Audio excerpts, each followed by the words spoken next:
Student, आज class है chemistry का विनय क्लासेस पर।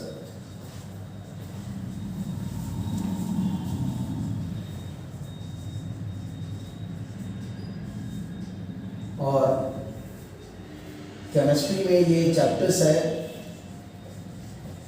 सम basic concept of chemistry.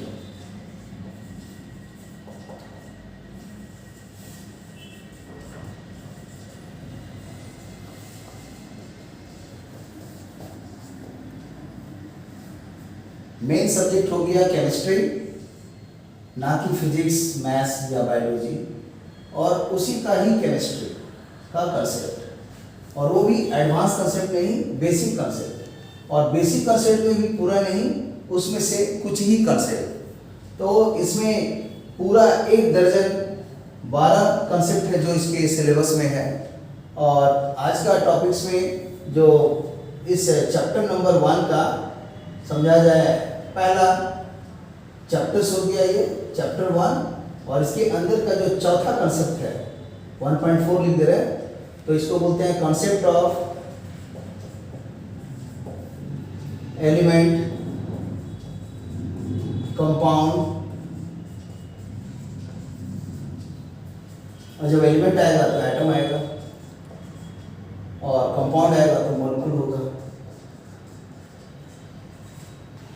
Atoms, molecules, compound, element, ये 4 चीज के टॉपिक्स पर आज का डिस्कशन है। तो सब कोई जानते हो, जस्ट इसके पहले वाले क्लास में मैंने पीरियोडिक टेबल का एक एलिमेंट्री आइडिया दिया था, और वो पीरियोडिक टेबल को अभ्यास से याद किया जा सकता है। और जिनको नहीं याद है वो वीडियो देखेंगे और प्रैक्टिस करेंगे तो ऑब्वियसली जरूर याद आ जाएगा। और यहाँ पर भी हम फोकस कर रहे हैं स्पेशली कंपाउंड को। तो अगर कंपाउंड को देखा जाए, मैं अभी एलिमेंट, कंपाउंड, एटम, मॉलिक्यूल सभी पर डिस्कशन नहीं कर रहा।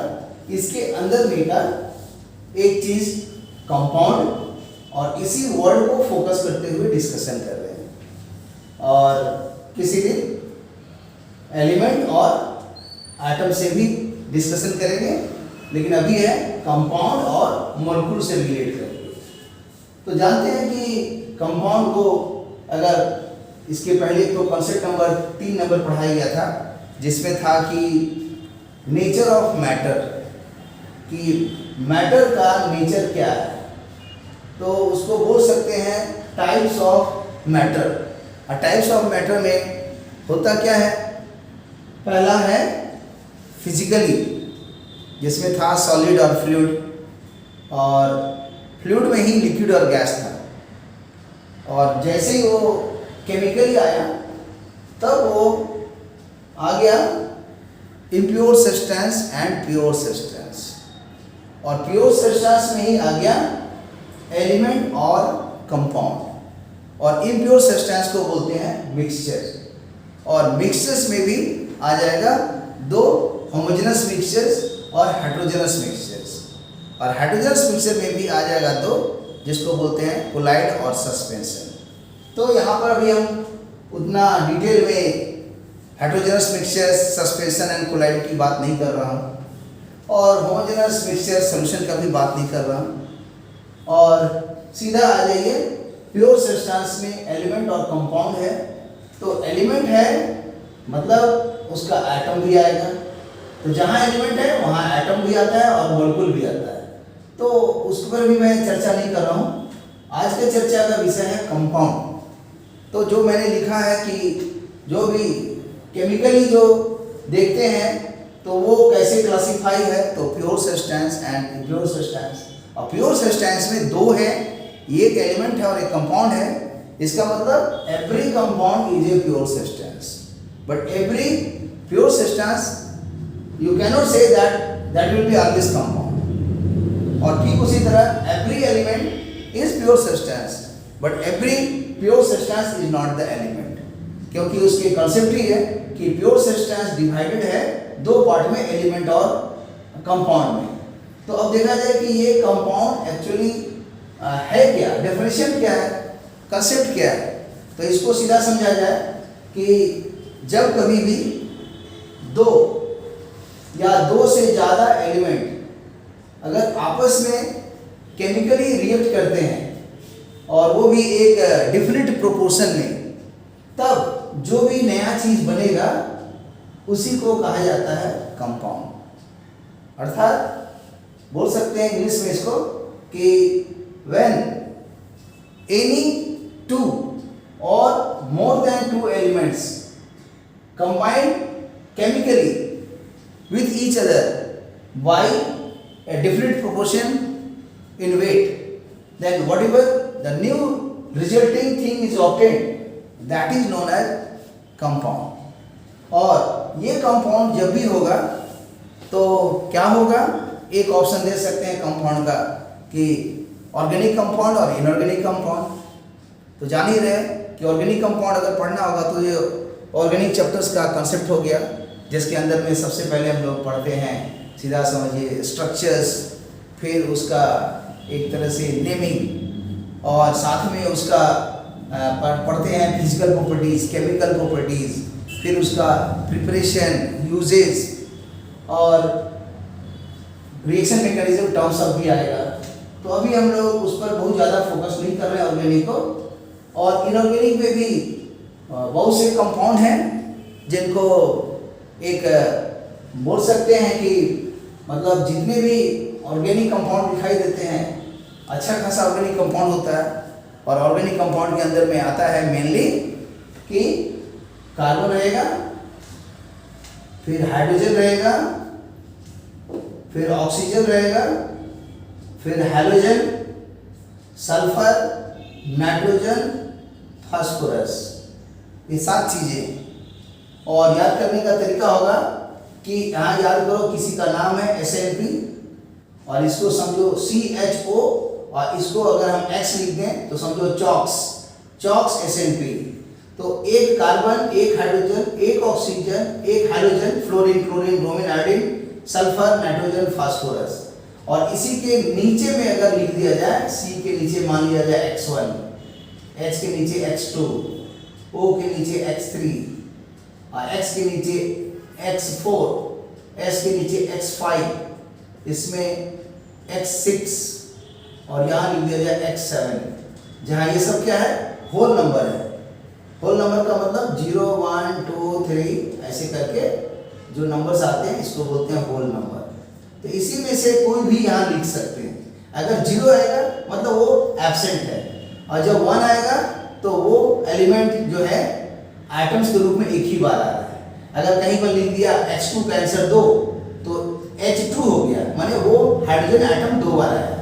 तो इस तरह से ये जो भी आएगा सफिक्स में उसको कहा जाता है उसका माने एटॉमिसिटी। जैसे ऑक्सीजन के नीचे में आ गया मान लीजिए 5 तो आ जाएगा O5। तो इस तरह से बदल करके परम्यूटेशन कॉम्बिनेशन से बहुत से कंपाउंड बनाए जा सकते हैं। सबसे इजी क्या है, एकदम स्टार्टिंग में हाइड्रोकार्बन। तो हाइड्रोकार्बन यहीं से बनेगा, और फिर उसके और अगर आगे बढ़ेंगे तो आ जाएगा इसी में एलिफेटिक वाला और एरोमेटिक वाला, फिर ओपन चेन, क्लोज चेन। बहुत लंबी कहानी है इस पर, इसलिए मैं उस पर बहुत ज़्यादा नहीं बोलना चाहता।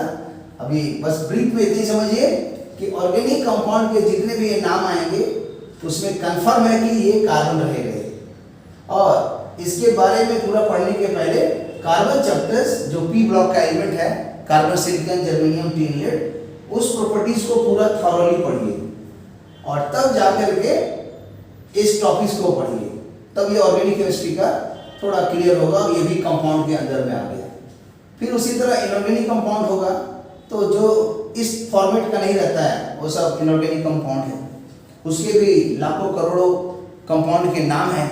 तो कोशिश कीजिए कि उन सब कंपाउंड का मोलिकुलर फार्मूला लिखना जाने और मोलिकुलर वेट का डेफिनेशन जाने, और किसी भी कंपाउंड का मोलिकुलर वेट कैसे निकाला जाता है, क्योंकि ये सब नहीं जानिएगा तो जब कभी भी रिएक्शन लिखेंगे A+B और इधर का आंसर नहीं रहता है। तो ये जब भी लिखते हैं ये क्या रहता है, अगर ऑर्गेनिक केमिस्ट्री है तो यहाँ पर एक रहता है कार्बन कंटेनिंग कंपाउंड और ये रहता है कोई बोल सकते हैं रिएजेंट और ये ज़्यादा इनऑर्गेनिक रहता है और उसके बाद रिएक्ट करके कुछ बनता है। ये नहीं कि इधर आंसर दिया हुआ है। तो जितना भी ऑर्गेनिक केमिस्ट्री में समझिए प्रिपरेशन है या केमिकल प्रॉपर्टीज है तो इसको देख करके रिएजेंट को देख करके और ये जो मतलब ऑर्गेनिक कंपाउंड है उसको देख करके इसको लिखने का कोशिश करना है। और ऐसे भी जान लीजिए जब इसे पढ़ने जाइएगा अल्केन, अल्कीन, अल्काइन और हाइड्रोकार्बन जो 11 में है तो समझिए हर एक में प्रिपरेशन अगर 5 हो और केमिकल रिएक्शन मान लिया मैक्सिमम 10 है तो 15 हुआ। तो 4 चीज है, अल्केन है, अल्कीन है, अल्काइन और बेंजीन है। तो हर एक में 5 + 10, 5 हो गया प्रिपरेशन और 10 हो गया सीधा समझिए रिएक्शंस, केमिकल रिएक्शन। तो 15 हो गया, तो 15 से होगा 60 रिएक्शन है। तो आपको 60 रिएक्शन तो याद ना भी हो तो सीधा उसको देख करके 60 सूत्र है, 60 सूत्र को अपना देखते रहिए, कॉपी में लिखते रहिए, एक दिन 60 को याद हो जाएगा। आई 60 याद करने को तो एक दिन में याद हो जाएगा। तो थोड़ा वो सब भी करिए तब रिएक्शन मैकेनिज्म के भी चक्कर में रहिए। पहले तो बिना रिएक्शन मैकेनिज्म का भी कोशिश कीजिए कि इधर का आंसर क्या होगा। और इसी तरह का सोचा जाए कि सेकंड ऑप्शंस में फिर आएगा इसी तरह का नाम, मान लिया P और Q आ गया, हम AB को काट के PQ लिख दिए और फिर ये रिएक्शंस हो रहा है। और रिएक्शंस में क्या हो रहा है इधर मालूम नहीं है, जैसे ऑर्गेनिक में नहीं मालूम था तो यहाँ भी इनऑर्गेनिक में नहीं मालूम है। ये इनऑर्गेनिक क्या मान लिया जाए, है ना, ये ऑर्गेनिक है। तो क्या होगा इसका भी ढूंढना है, पता लगाना है।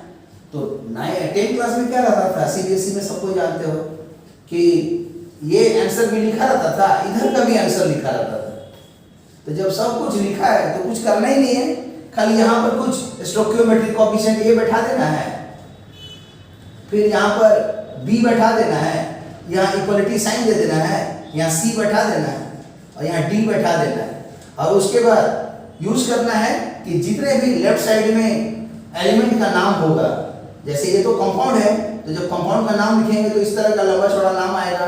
तो स्वाभाविक हर एक एटम का नाम दिखाई देगा कि कौन कौन एटम्स उसके अंदर में है और फिर इधर भी दिखाई देगा कि कौन कौन एटम है। जैसे एग्जाम्पल के लिए दिखाते हैं, मान लीजिए P की जगह हम लिख देते हैं K2Cr2O7 और मान लिया जाए Q की जगह लिख दिए हाइड्रोक्लोरिक एसिड और यहाँ पर एरो मार्क्स दे करके छोड़ दिए।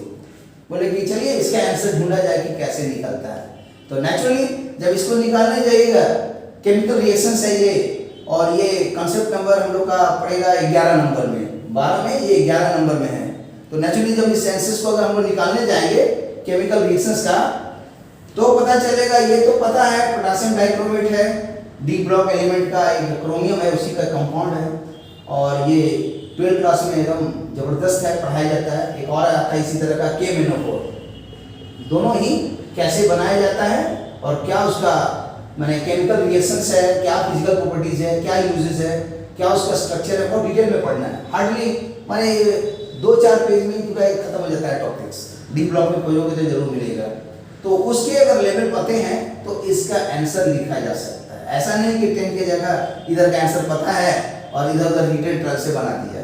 कोई भी रिएक्शन बैलेंस करने के लिए एक मेथड होता है हीटेड ट्रायल मेथड, दूसरा एक होता है ये ABCD लिख करके हर तरह का जो POAC होता है, POAC principle of atomic conservation, दोनों साइड का जो एटम्स होगा, कार्बन तो इधर कार्बन ही रहेगा, ऑक्सीजन तो ऑक्सीजन ही हो जाएगा ना, भले कंपाउंड का नाम बदल जाएगा।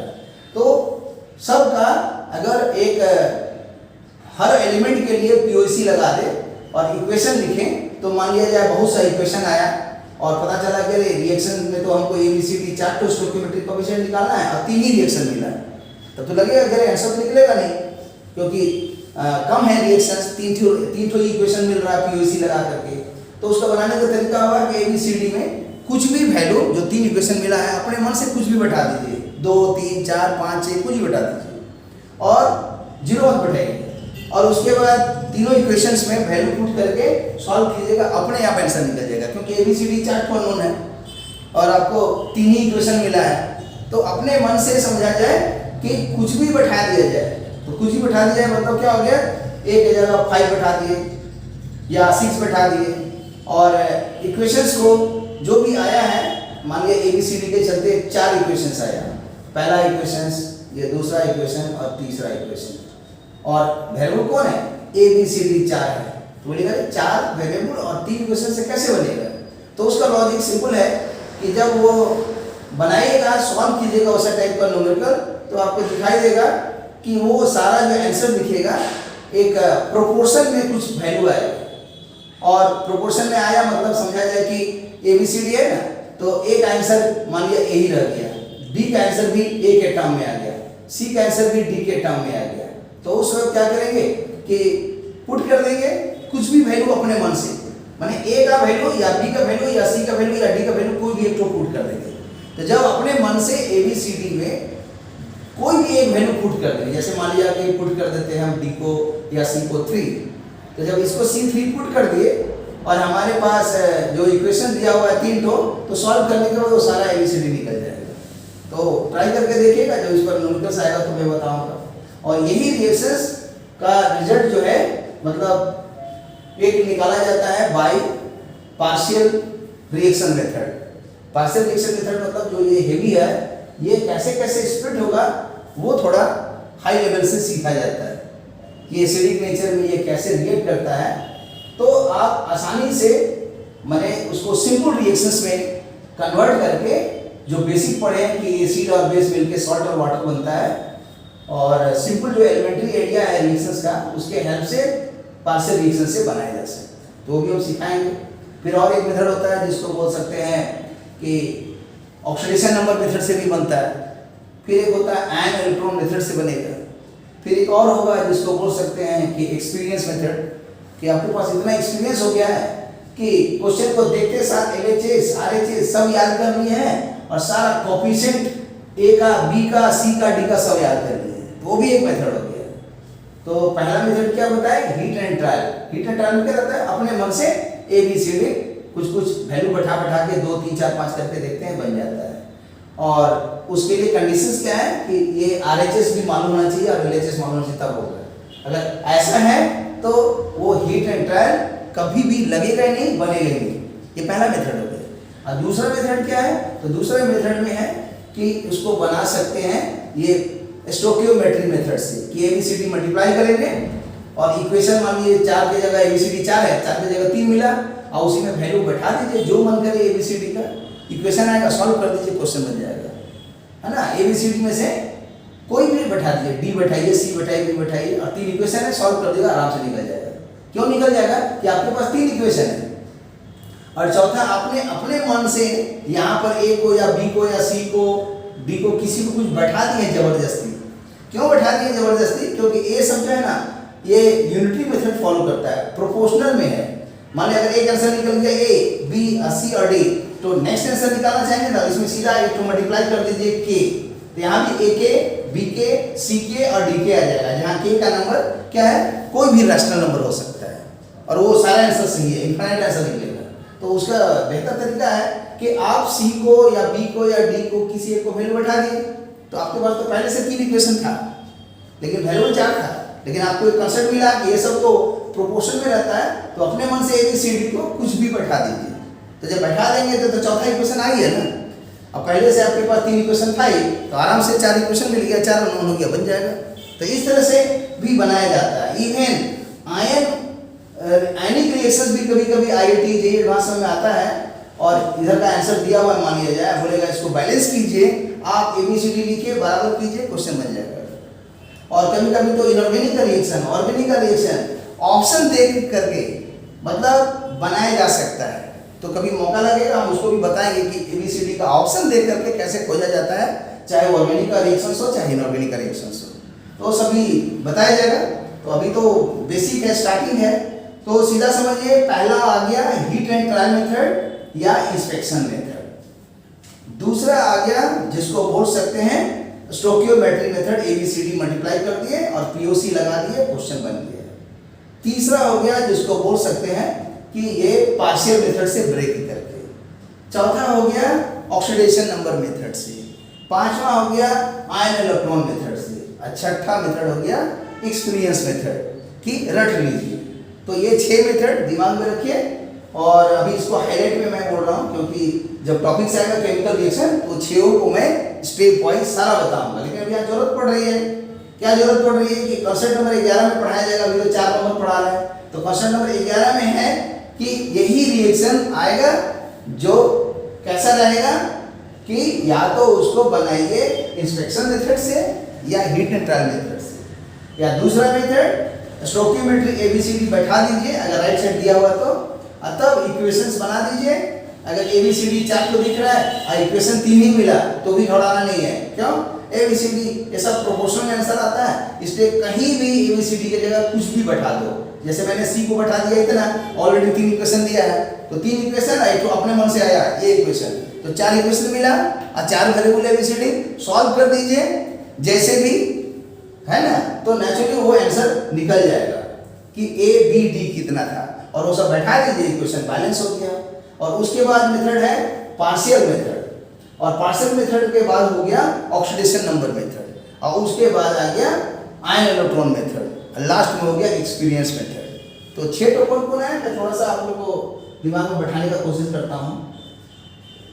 लास्ट में था एक्सपीरियंस मेथड, इसका नाम था आयन इलेक्ट्रॉन मेथड, और यही ग्रेट टॉपिक्स है।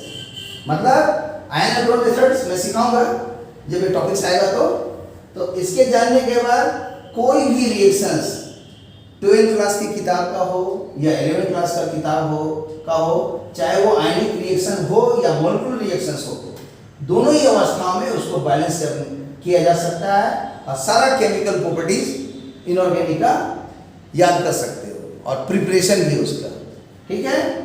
लेकिन ऑर्गेनिक में हम उतना अप्लाई नहीं करेंगे, इनऑर्गेनिक में स्पेशली ज़्यादा है। और दूसरा एक है ऑक्सीडेशन नंबर मेथड, और इसका नाम है पार्शियल मेथड, और इसका नाम है, बोल सकते हैं कि POAC method, principle of atomic conservation, और यह है heat and trial method, heat and trial method, या दूसरा नाम है इंस्पेक्शन मेथड, इंस्पेक्शन मेथड। तो ये आधा दर्जन मेथड है, इसलिए मैं बार बार बोल रहा हूँ कि थोड़ा मेमोरी पे भी रहना चाहिए, सिर्फ सब चीज रटा नहीं जाता है। ये क्या हो गया? एक्सपीरियंस, एक्सपीरियंस मेथड, कि आपको इतना अनुभव हो गया कि सब चीज याद है। एक्सपीरियंस मेथड ये कहलाता है ion electron method, ion electron method, और इसका नाम है oxidation number method, oxidation number method, और इसका नाम है पार्शियल मेथड, और इसका नाम है प्रिंसिपल ऑफ एटॉमिक कंजर्वेशन।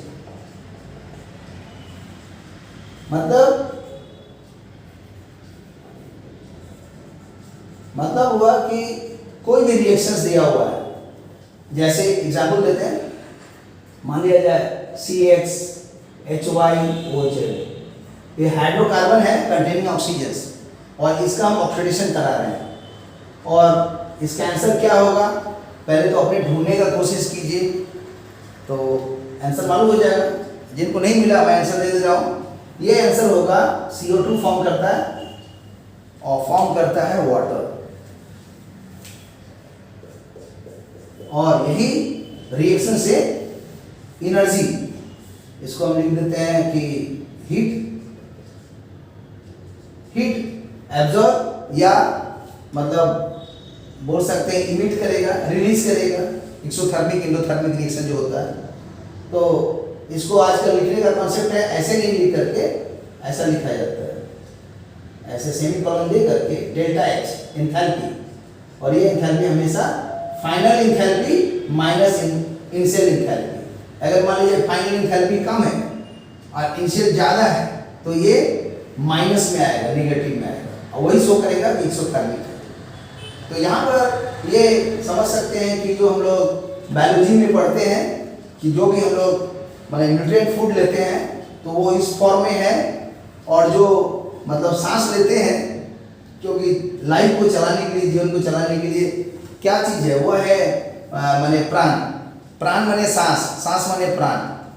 तो वही जो मिलता है शरीर में, कोई ना कोई माने ब्रह्मांड में एनर्जी है, और एनर्जी है तो वो कहलाता है किस फॉर्म में है? प्राण एनर्जी। वही प्राण एनर्जी कन्वर्ट होता है एक तरह से समझा जाए कि फोर्स के रूप में, मतलब एनर्जी कन्वर्ट होता है फोर्स में, क्योंकि एनर्जी फोर्स से रिलेटेड है, फोर्स एनर्जी से रिलेटेड है, और उसी फोर्स की वजह से सभी कॉन्स्टिट्यूएंट के बीच में एक फोर्स ऑफ अट्रैक्शन और रिपल्सन काम करता है। अगर सोच लीजिए अट्रैक्शन ज़्यादा होगा तो सारे जो कॉन्स्टिट्यूएंट्स हैं वो एक्यूमुलेट होकर के कुछ भी बनता है। जैसे हम लोग का फिजिकली जो भी देखते हैं सॉलिड यूनिट्स का है, वो फिजिकली कुछ बन गया। फिर वही चीज़ अगर उसका और मैक्रो स्टडी करते हैं तो उसमें दिखता है बहुत सा मॉलिक्यूल्स, और सब मॉलिक्यूल एक दूसरे को माने किसी फोर्स से अटैच रहता है, और फिर उसके अंदर जाएंगे तो एटम दिखाई देता है, और उसके अंदर में एलिमेंट्री पार्टिकल, और उसके अंदर में भी और छोटा छोटा ऐसा चीज़ रहता है जो दिखाई नहीं देगा, और उसी को हम लोग बोलते हैं माने स्पिरिचुअल कंटेंट, या बोल सकते हैं वो माने मूल पदार्थ।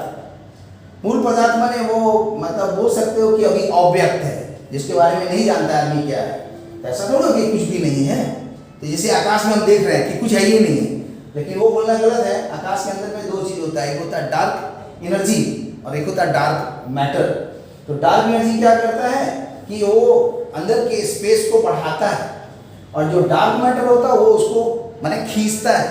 तो नेचुरली दोनों में ज़्यादा स्ट्रॉन्ग है। अगर मान लो डार्क एनर्जी का परसेंटेज ज़्यादा है, 68% है, बताए भी थे तो कि 70% एक का बताए थे, एक का 25% बताए थे, तो दोनों मिलकर 95 है, और 5% ही ऑर्डिनरी मैटर बोलो या ऑर्डिनरी एनर्जी है। हम लोग तो फिजिक्स केमिस्ट्री बायोलॉजी बस वही 5% जानते हैं, उसी में कूद रहे सोचते हैं बहुत जानते हैं, इतना का तो रहस्य से पर्दा ही नहीं उठा है। यही है डार्क एनर्जी 70% और डार्क मैटर है 25%, यह डार्क एनर्जी 70%। लेकिन नेट में देखोगे तो इसको थोड़ा सा कम कर दोगे तो 68 हो जाएगा, और ये वाला मिल जाएगा 27। तो ये इसका परसेंटेज है, याद रखो, किसी भी बुक में मिल जाएगा, कहीं भी नेट में भी ढूंढोगे तो जरूर मिल जाएगा। तो ये जो परसेंटेज है यही डार्क एनर्जी है, डार्क मैटर है। इसलिए ब्रह्मांड में जो डार्क एनर्जी डार्क मैटर हमको कहाँ दिखता है, लेकिन वो भी है। तो जो चीज़ नहीं है उसको ये मत सोचो कि ताकत नहीं है, इसलिए तो मैटर को क्लासिफाई किया गया है। नंबर 1 फिजिकली जो दिखता है और आंख उसको सेंस कर सकता है। नंबर 2 केमिकली, जो मैटर सॉलिड लिक्विड गैस में देख रहे हो उसी को अगर और थोड़ा जूम करोगे तब उसके दिखाई देंगे कुछ डेफिनेट मास या डेफिनेट वॉल्यूम या डेफिनेट वेट, और उसी का प्योर सब्सटेंस के लिए अगर मोल का कांसेप्ट लगाओगे तो यही तो n बराबर W/m, उसका मोलिकुलर वेट से उस वेट को डिवाइड कर दोगे तो नंबर ऑफ मोल निकल जाएगा। और नंबर मोल से मोल कांसेप्ट में अगर मान लो 5 मोल आया तो 5 को 6.023 10 का पावर 23 से मल्टीप्लाई करो, इतना मोलिक्यूल हो गया।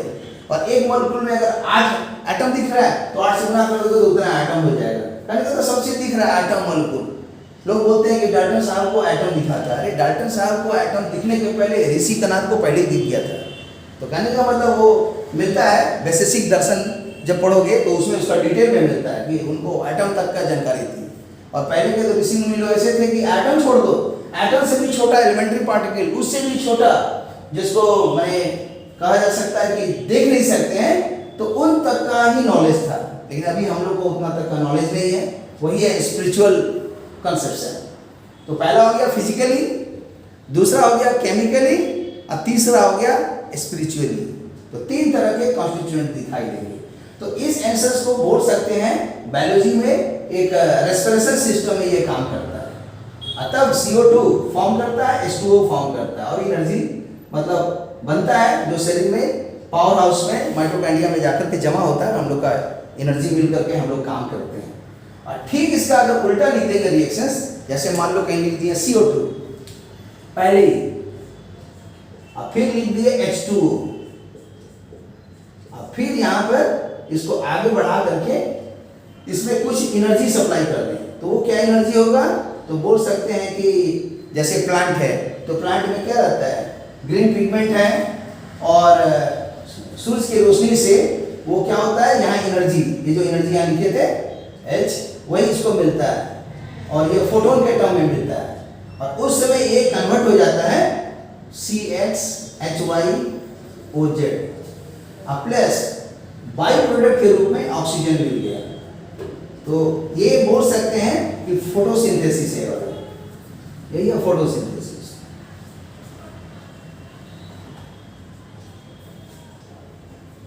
फोटोसिंथेसिस हो गया, और ये क्या हो गया, तो ये बोल सकते हैं कि रेस्पिरेशन हो गया।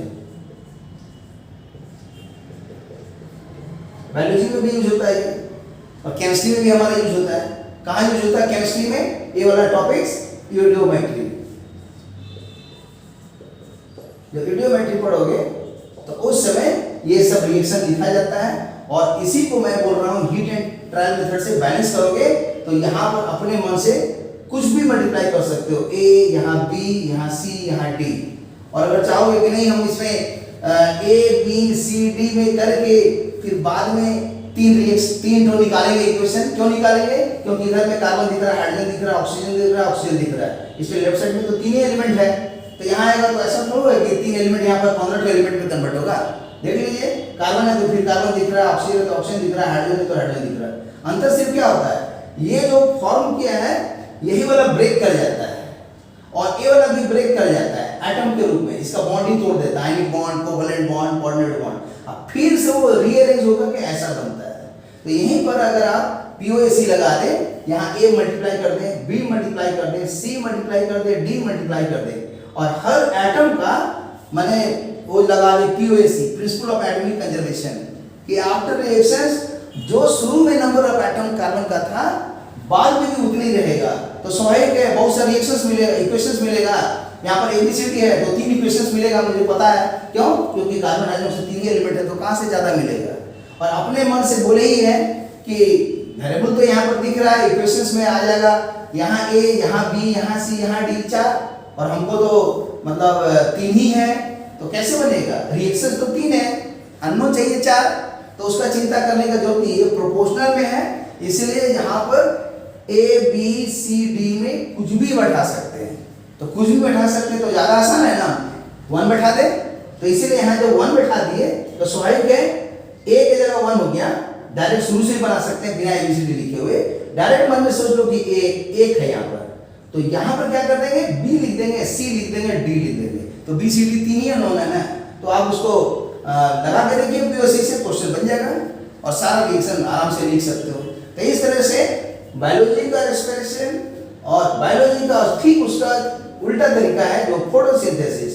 तो ए और ये मतलब जैसे बाजार में आजकल फेमस है कि एक चीज खरीदने जाओ तो दूसरा चीज फ्री में मिलता है, तो यहाँ भी उसी तरह हुआ। आप पढ़ रहे हो कंपाउंड, अब फ्री में इतना थोड़ा थोड़ा चीज हम दे रहे हैं। क्यों दे रहे हैं? कि आने वाले दिन में यही कंपाउंड को पढ़ करके, या एलिमेंटल कंपाउंड भी होता है, एलिमेंट से बनता है एलिमेंटल कंपाउंड, और यही कंपाउंड होगा ऑर्गेनिक कंपाउंड, इनऑर्गेनिक कंपाउंड, और यही कंपाउंड को क्लासिफाई करने का तरीका है एसिड, बेसिस एंड सॉल्ट।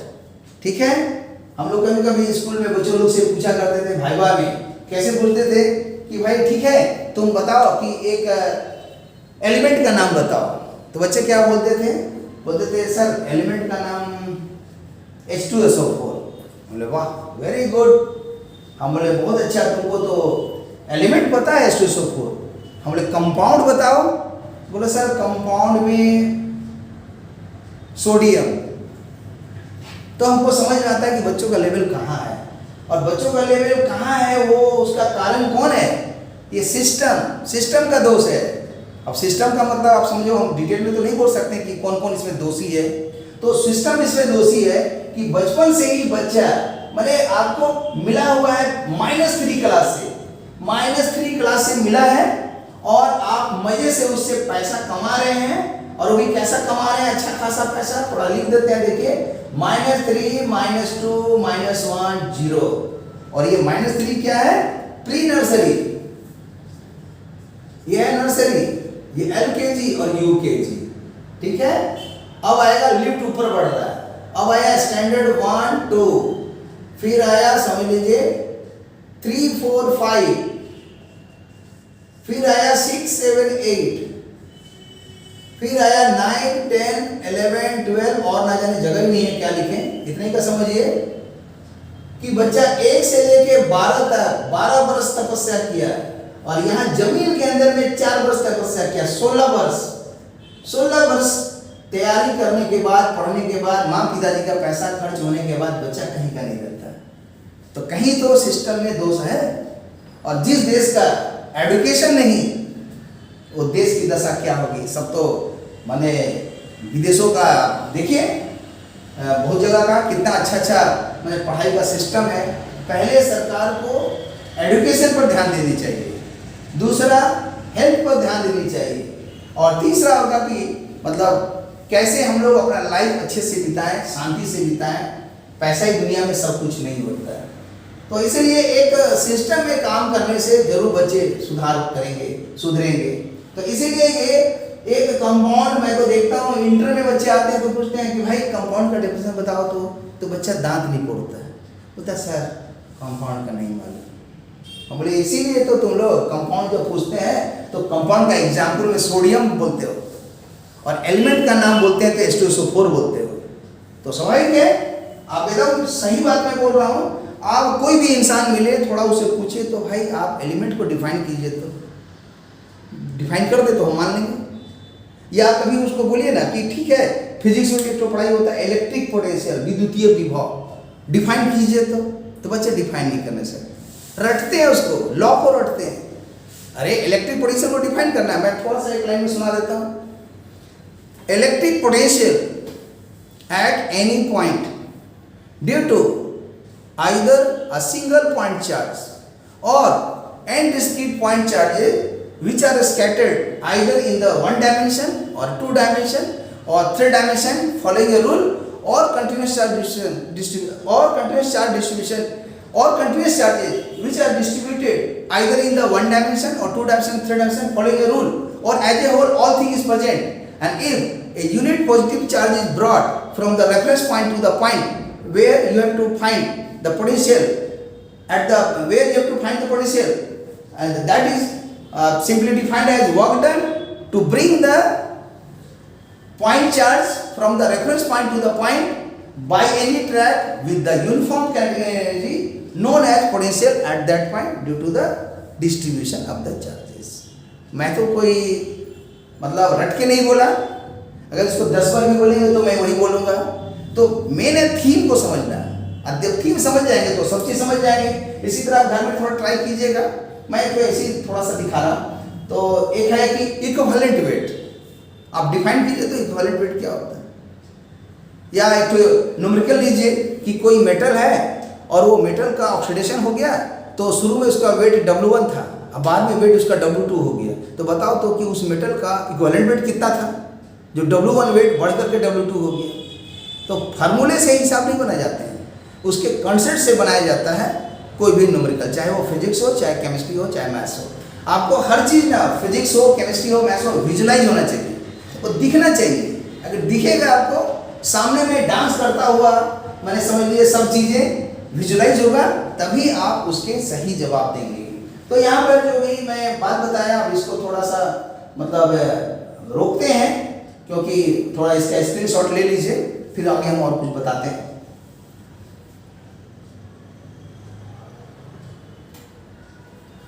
तो इसलिए मैंने ये एग्जाम्पल के रूप में लिया कि दोनों को आप ट्राई करिए, जितना मैंने मेथड बताया सबसे बैलेंसिंग करने का। तो इसीलिए मैंने कहा था ABCD लिखने का जरूरत नहीं है, यहाँ पर लिख देंगे 1, यहाँ लिख देंगे B, यहाँ लिख देंगे C, यहाँ लिख देंगे D, इक्वेशन सॉल्व करेंगे, 3 तो इक्वेशन मिलेगा, 3 एलिमेंट है कार्बन, हाइड्रोजन, ऑक्सीजन, VOC लगाने पर आराम से वो ABCD निकल जाएगा, इक्वेशन बैलेंस हो जाएगा। और ये यूडोमेट्री में भी न्यूमेरिकल बनाया जाएगा। ये भी टॉपिक्स आता है आपका, ये सब बेसिक कंसेप्ट ऑफ केमिस्ट्री के अंदर में। तो ठीक है, इसको आगे बढ़ाते हैं आगे। तो अब देखा जाए कि इसके बाद का कंपाउंड में और क्या बताते हैं। तो कंपाउंड में आएगा कि बिना कंपाउंड जाने हुए ये केमिकल रिएक्शन की बात समझ ही नहीं सकते हैं। तो इसलिए कंपाउंड को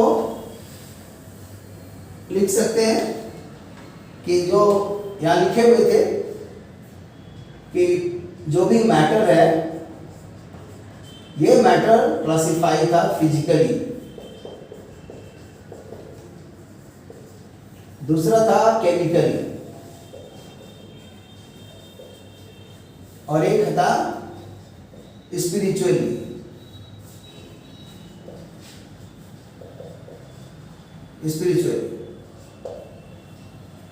फिजिकली माने जो दिखाई दे रहा है, जिसको बोल सकते हैं वो बड़ा बड़ा साइज में होगा और आंख उसको समझ पा रहा होगा। तो या तो वो सॉलिड में होगा, नहीं तो फ्लूइड में होगा। और यही वाला या तो लिक्विड में होगा नहीं तो गैस में होगा।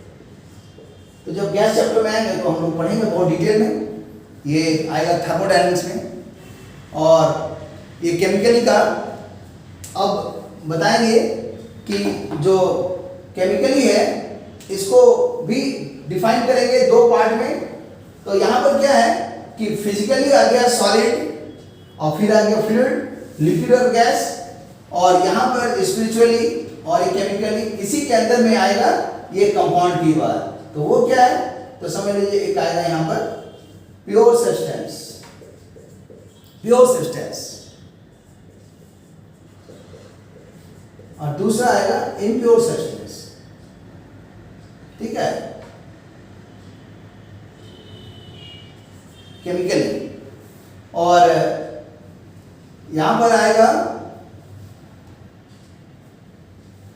तो यहां देख सकते हैं कि प्योर सब्सटेंस जो है कौन है, ये खुद डिफाइन हो जाएगा दो में। कौन कौन? एक का नाम होगा, बोल सकते हैं यहां पर कि एलिमेंट, और दूसरा आ गया कंपाउंड। और यही आ गया इम्प्योर सब्सटेंस।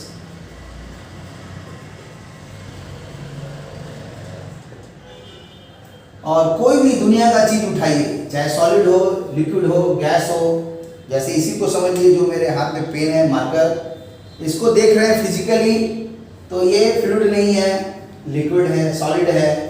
फिर इसी का और जूम करोगे तो इसके अंदर में दिखाई देगा केमिकली कि वो क्या क्या है, या तो प्योर सब्सटेंस है या इम्प्योर सब्सटेंस है। और अगर प्योर सब्सटेंस हुआ तो एलिमेंट और कंपाउंड दिखेगा, और नहीं तो इम्प्योर सब्सटेंस होगा तो मिक्सचर दिखेगा। इसका कोई भी फार्मूला नहीं होता है, इसका फार्मूला होता है, इसका तो सिंबल होता है, और इसमें भी एलिमेंटल कंपाउंड भी हो सकता है।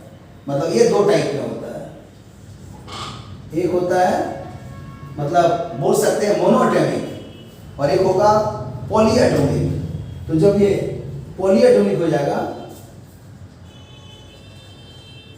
तो इसी समय इसका नाम हो जाएगा elemental molecule, elemental molecule.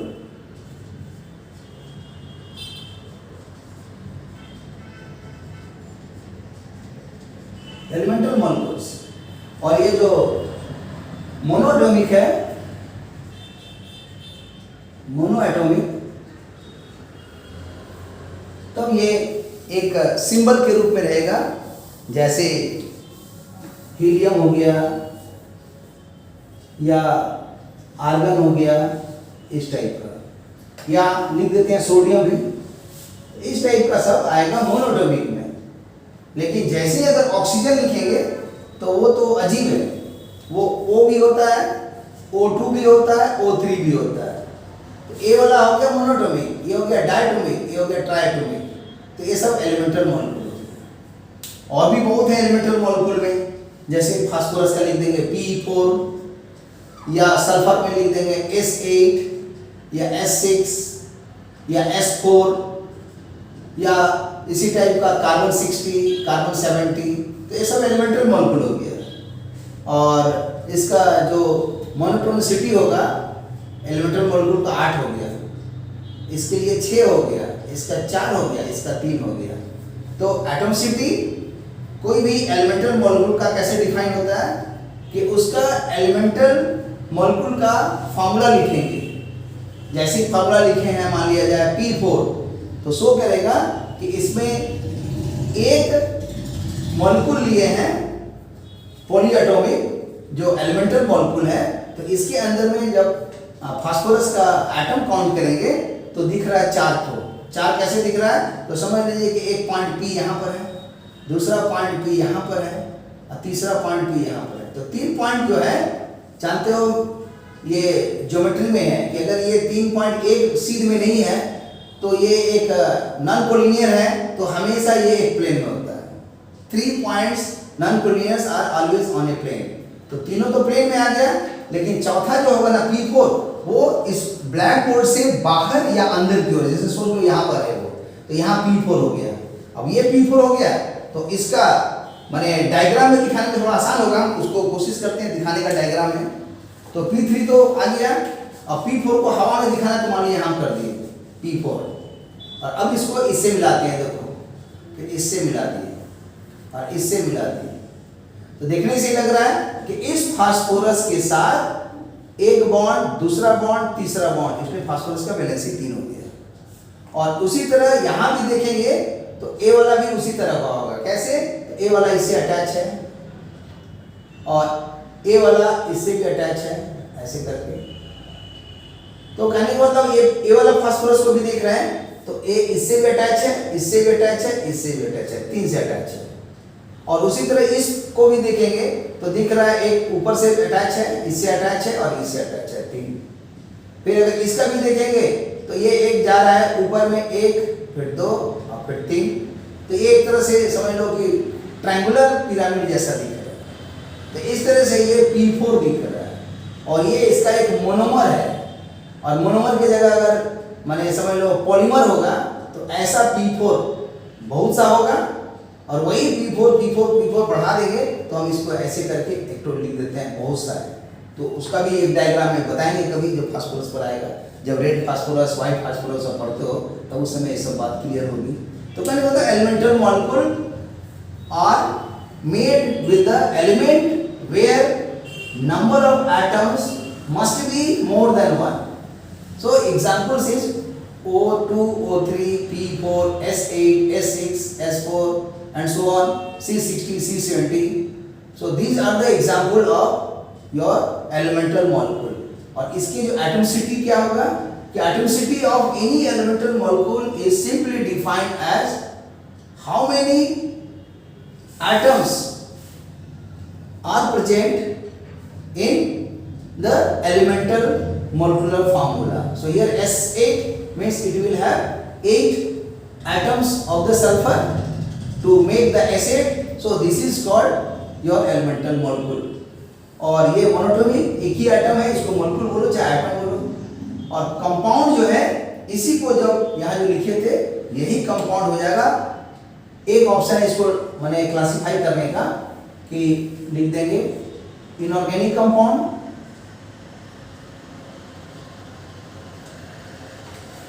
Inorganic compound,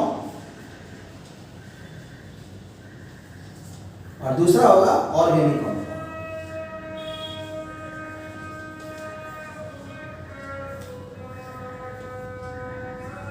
और एक दूसरा तरीका से भी कंपाउंड को क्लासिफाई कर सकते हैं कि कंपाउंड क्या है, तो बोल सकते हैं ये कंपाउंड हो गया या तो एसिड है, नहीं तो बेस भी हो सकता है, नहीं तो सॉल्ट भी हो सकता है। तो इस तरह से कंपाउंड को बोल सकते हैं एसिड, बेस, सॉल्ट।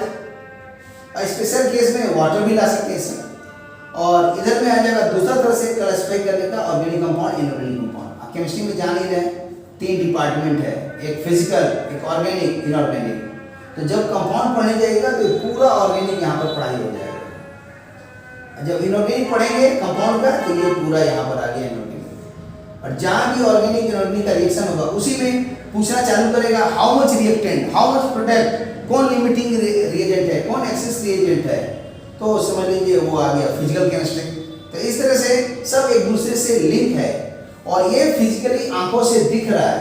और ये धीरे धीरे उसका और जूम करके जब छोटे पैमाने पर देखेंगे तो वो मॉलिक्यूल, एटम या माने nucleus, extra nucleus, electron, proton, neutron, elementary particle, quark theory वहीं पर आके रुक जाएगा।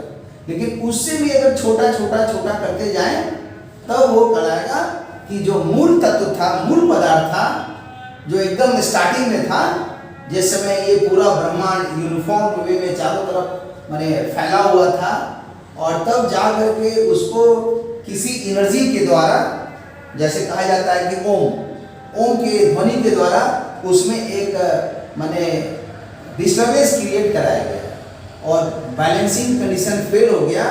तब जा करके उसमें जो एक मतलब पावर था या एनर्जी था जिसके चलते फोर्स आया, फोर्स के चलते माने काइनेमेटिक्स आया, उसका पोजीशन, वेलोसिटी, एक्सेलरेशन सारा चीज प्रोड्यूस हुआ।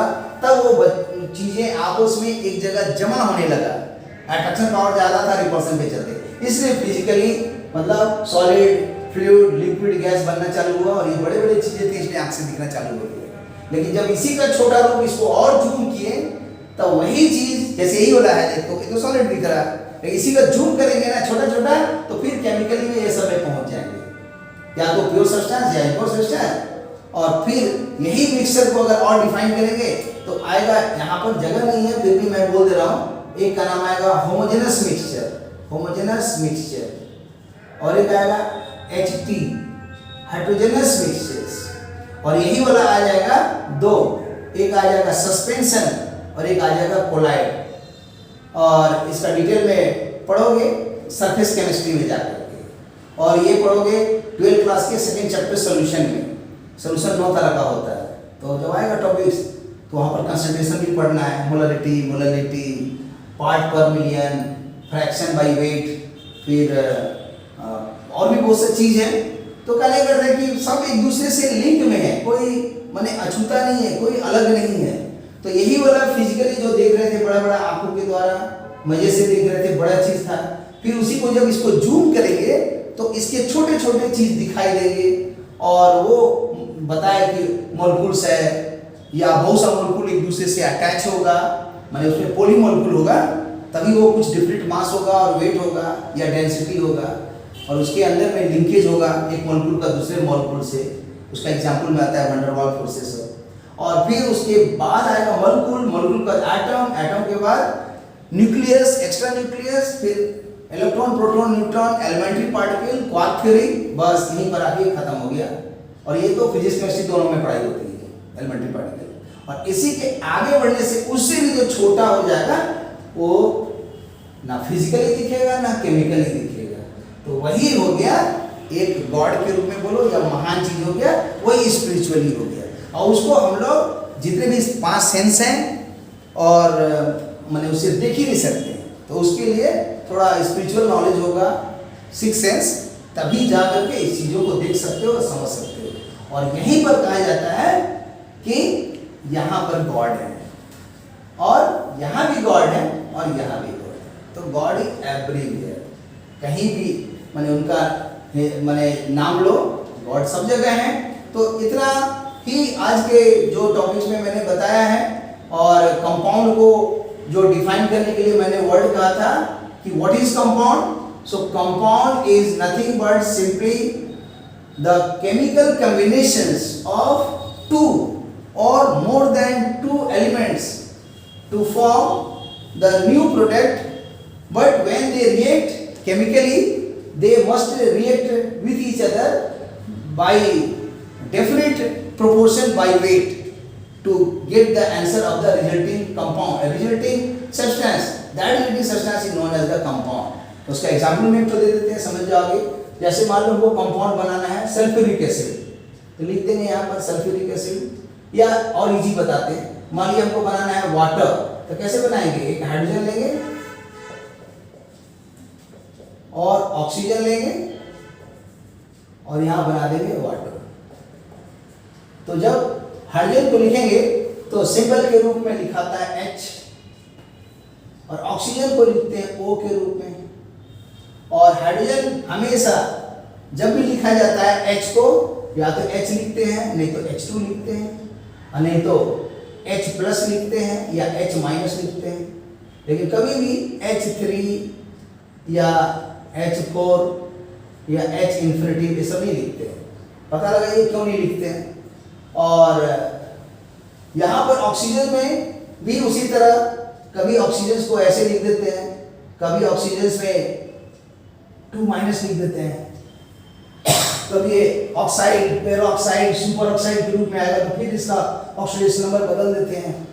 जैसे एग्जांपल में तो KO2, तो पोटेशियम तो हमेशा +1 होगा, लेकिन इसका नहीं पता है, तो ओवरऑल ऑक्सीडेशन नंबर 0 होता है। तो K का तो कंफर्म है कि यहाँ पर कंपाउंड के रूप में है तो +1 होगा पीरियोडिक टेबल के मुताबिक, तो इसको तो +1 लिख दिए, इसको 2 लिख दिए, इसका नहीं पता, इसको x लिख दिए बराबर 0। सॉल्व किए तो इक्वेशन आ गया, ये क्लास 6-7 में पढ़ाई होती है। सॉल्व करेंगे तो आ जाएगा 2x बराबर -1 और x बराबर -12। तो इस तरह से ऑक्साइड -2 भी हो गया, और ऑक्साइड देख रहे हैं यहाँ पर बदल गया, तो कहने का मतलब ये तो सुपर ऑक्साइड में आ गया। तो उसके बारे में भी पढ़िए, और वो सब पढ़ने के लिए एक तो किताब जरूर जरूरत पढ़िए जिसका नाम होगा जेडी ली, थॉमसन की किताब है जेडी ली, इनऑर्गेनिक केमिस्ट्री की, इनऑर्गेनिक। ये सब क्लासिकल बुक है, इस बुक को पढ़िए तो आपको ज़्यादा अच्छी जानकारी मिलेगी। और सीधा समझिए कि यहाँ पर जो भी मैंने बताया, H हमेशा यहाँ पर लिखते हैं H2 के फॉर्म में, और ऑक्सीजन लिखते हैं नॉर्मली O2 के फॉर्म में, क्योंकि नॉर्मल टेम्परेचर प्रेशर पर ये नेसेंट ऑक्सीजन के रूप में नहीं रहता है, क्योंकि नेसेंट ऑक्सीजन मतलब ऐसे रहेगा, और इसका चार्ज -2 है, ये तो हाईली रिएक्टिव है, तो इसलिए क्या करेगा, रिएक्ट कर जाएगा किसी से। तो किससे रिएक्ट करेगा, ये O, तो सीधा समझिए कि O ऐसा है, ये देखो ऐसा O है नॉर्मल ऑक्साइड, और फिर एक तो O और लिया ऐसा टाइप का, और ये दोनों को मिला देंगे तो ऐसा दिख रहा है, देखिए ऐसा बन गया। तो इसका थोड़ा डिटेल में पता लगाइए कि कैसे यहाँ पर 2 रहता है, यहाँ 2 4 रहता है, यहाँ 2 6 हो गया, यहाँ 2 हो गया, यहाँ 4 हो गया, 6 हो गया, क्योंकि इसका ऑक्सीडेशन नंबर 6 आ गया। पीरियोडिक टेबल में ये ऑक्सीजन, सल्फर, सेलेनियम उस ग्रुप में 16 ग्रुप में, तो लास्ट ऑर्बिट में इसका 6 इलेक्ट्रॉन रहता है, क्योंकि इसका एटॉमिक नंबर है 8, तो 2,6, तो लास्ट में 6 हुआ। तो इस तरह से ये वैलेंस इलेक्ट्रॉन 6 दिखा दिए, ये 2 बॉन्ड बना दिया, और पता लगा ये बॉन्ड का नेचर क्या है, कौन इसमें सिग्मा है, कौन पाई है, क्या है ये, इसका पूरा स्ट्रक्चर समझने का कोशिश करिए। तो यहाँ पर O2 आ गया, और यही दोनों जब केमिकली रिएक्ट करेगा तब बनेगा वाटर। तो वाटर को ऐसे लिखते हैं हम लोग कंपाउंड के रूप में, और अभी कंपाउंड बोलना ठीक नहीं है, अभी इसको बोलेंगे ये बना एलिमेंटल मॉलिक्यूल, ये बना एलिमेंटल मॉलिक्यूल। अब पहले जो H लिखे थे वो मोनोएटॉमिक था, और जैसे ही रिएक्शन किया तो इसका वेट अगर निकालेंगे तो ऑक्सीजन का होता है 16, तो 16 मल्टीप्लाइड बाय कोफिशिएंट 2 है, 2 से मल्टीप्लाई कर दिए, यहाँ पर है 2 है, 2 से मल्टीप्लाई कर दिए, हाइड्रोजन को मान लिया 1.08 है तो 1 ही लिख देते हैं, और इस इक्वेशन को बैलेंस कर दें, क्योंकि अभी तो अनबैलेंस है, क्योंकि जब तक बैलेंस नहीं करेंगे तब वो मैंने law of conservation of mass तो फुलफिल हो गई। तो कैसे बैलेंस करेंगे, मान लो अपने मन से यहाँ पर लिख दिए 2 हीट एंड ट्रायल में, तो जब यहाँ 2 लिखें तो यहाँ हाइड्रोजन में 4 चाहिए, तो यहाँ पर 4 कैसे होगा, 2 लिख दिए। ये 200 कर रहा है कि यहाँ पर हाइड्रोजन तो 1 हो गया, लेकिन हाइड्रोजन 2 और 2 मल्टीप्लाई करके तो 4 हो गया, तो 4 से मल्टीप्लाई कर देगा। क्यों, हाइड्रोजन का यहाँ 2 लिखा हुआ, एक हाइड्रोजन का वेट 1 हुआ, और 2 दूनी 4 एटम हो गया, तो इसीलिए क्योंकि एक मॉलिक्यूल में 2 है तो 2 मॉलिक्यूल में 4 हो जाएगा, और यहाँ पर तो एक ही है, तो 2 मॉलिक्यूल 2 एटम्स हैं एक मॉलिक्यूल में, आगे जो लिखा रहता है वो मॉलिक्यूल का रहता है, और जो नीचे लिखा रहता है वो सब एटम का रहता है। तो यहाँ पर उसी तरह आगे जो लिखा हुआ ना प्रीफिक्स में, ये इसका मॉलिक्यूल हो गया, इसका एलिमेंटल मॉलिक्यूल 1 हुआ, इसका एलिमेंटल मॉलिक्यूल 2 हुआ, और जो नीचे में रहता है वो सब एटम्स होता है। तो यहाँ पर आ गया, समझा जाए कि वाटर निकालेंगे H2O है, तो H2O का मोलेकुलर वेट कैसे निकलेगा, तो समझ लो H का 2 हुआ, तो 2 गुने हाइड्रोजन का 1 प्लस ऑक्सीजन, तो ऑक्सीजन हो गया 16, तो 1 × 16 सॉल्व करेंगे, 2 + 16 बराबर 18, तो 18 आ गया। तो ये 18 हुआ एक मोलेकुलर वेट। अब इसको ये नहीं सोचना है कि ये किलोग्राम में है कि मिलीग्राम में है कि ग्राम में है कि एमयू में है, वो सब कुछ नहीं, ये प्रोपोर्शन में है। मतलब आप एमयू बोलो चाहे ग्राम बोलो या क्विंटल बोलो, वो कोई दिक्कत नहीं, प्रोपोर्शनल में है तो यूनिट मेथड लगता है।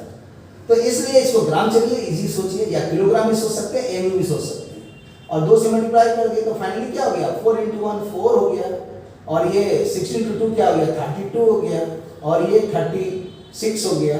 अब देखिए practically law of conservation of mass fulfil हो रहा है, बैलेंस इक्वेशन है। तो पहला हो गया 4 बाई वेट है ना, ये हो गया 32 बाई वेट, तो 4 और 32 मिलकर 36, तो ठीक ही है। तो इसलिए कहने का मतलब law of conservation of mass भी फुलफिल हुआ, और यहीं पर इसका प्रोपोर्शनल अगर निकालना रहे तो सोचिए ये 4 है, फिर ये 32 है, ये 36 है, तो सब में कॉमन दिखाई दे रहा है 4, तो क्यों नहीं हम 4 से डिवाइड कर दें। तो जब 4 से डिवाइड करेंगे तो 4 से डिवाइड करेंगे तो 1 हो जाएगा, 4 से डिवाइड करेंगे तो 8 हो जाएगा, और 4 से करेंगे तो 9 हो जाएगा। तो बोल सकते हैं कि ये जो नया प्रोडक्ट बना वाटर कैसे बना, प्योर सब्सटेंस है ये, और इसमें दो चीज केमिकली कंबाइन करके बना है। और इसका फिगर में जब बनाओगे H2 तो H2 कैसा बनाओगे, इसके ठीक नीचे में तो ऐसा बनाओ H2 ऐसे करके, और इसके बीच का बॉन्ड लेंथ पता लगाओ कितना होता है, तो 0.74 एंगस्ट्रॉम होता है, ठीक है।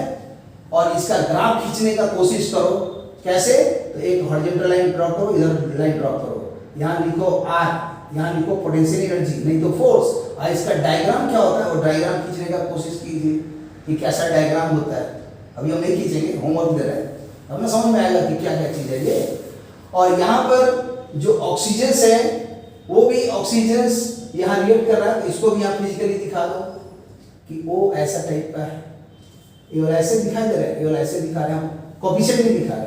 अब बराबर में वाटर दिखाना है तो वाटर को H2O ऐसे दिखा दीजिए ऐसे, और यहाँ पर दिखा दीजिए कि 2 और फिर और 2, तो 2 पेयर इलेक्ट्रॉन्स हो गया लोन पेयर, और यहाँ एक था ये एक था, इसे शेयर करके सिग्मा बॉन्ड बना दिया। 104 डिग्री 28 मिनट है वाला, इसका कुछ एंगल होगा अप्रॉक्स लिख रहे हैं। और ये जो एंगल मिला और ये जो मिला तो देखिए कितना अच्छा डिजाइन दिखाई दे रहा है।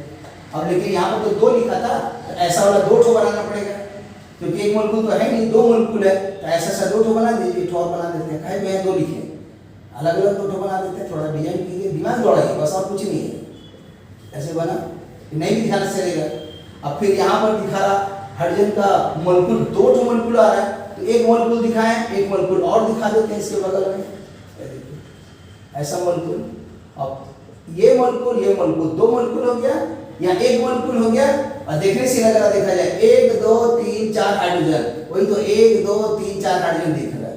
ऑक्सीजन 1 2 है, वही तो ऐसा है, तो यही तो आपस में मैनेज हो गया, अरेंज हो गया, ऐसा दिखाई दे रहा है। तो यही शो कर रहा है कि कंपाउंड क्या है। तो कंपाउंड है ये जो नया प्रोडक्ट बना, न्यू प्रोडक्ट, ये न्यू प्रोडक्ट इसी को कंपाउंड बोल रहे हैं।